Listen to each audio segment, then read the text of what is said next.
بسم اللہ الرحمن الرحیم۔ آج کی ہماری اس ویڈیو کا عنوان ہے حضرت داؤد علیہ السلام کی موت کا عجیب و غریب قصہ۔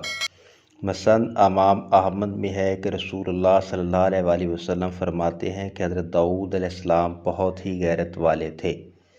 جب آپ علیہ السلام گھر سے باہر جاتے تو دروازے بند کرتے جاتے، پھر کسی کو اندر جانے کی اجازت نہ تھی۔ ایک مرتبہ آپ علیہ السلام اسی طرح باہر تشریف لے گئے۔ تھوڑی دیر بعد ایک بیوی صاحبہ کی نظر اٹھی تو دیکھتی ہیں کہ گھر کے بیچوں بیچ ایک صاحب کھڑے ہیں۔ حیران ہو گئیں اور دوسروں کو دکھایا۔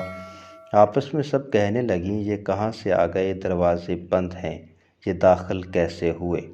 خدا کی قسم، حضرت داؤد علیہ السلام کے سامنے ہماری سخت رسوائی ہوگی۔ اتنے میں حضرت داؤد علیہ السلام بھی آ گئے۔ آپ علیہ السلام نے بھی انہیں کھڑا دیکھا تو دریافت کیا کہ تم کون ہو؟ اس نے جواب دیا، وہ جسے کوئی روک اور دروازہ روک نہ سکے، وہ جو کسی بڑے سے بڑے کی مطلق پرواہ نہ کرے۔ حضرت داؤد علیہ السلام سمجھ گئے اور فرمانے لگے، مرحبا، خوش آمدید، مرحبا، خوش آمدید، آپ ملک الموت ہیں۔ اس وقت ملک الموت نے حضرت داؤد علیہ السلام کی روح قبض کر لی۔ ویڈیو کے بارے میں کمنٹ سیکشن میں اپنی رائے ضرور دیجیے گا۔ مزید ویڈیوز کے لیے سبسکرائب کیجیے، لائک کیجیے اور شیئر کیجیے ہمارے یوٹیوب چینل کو۔ بہت شکریہ۔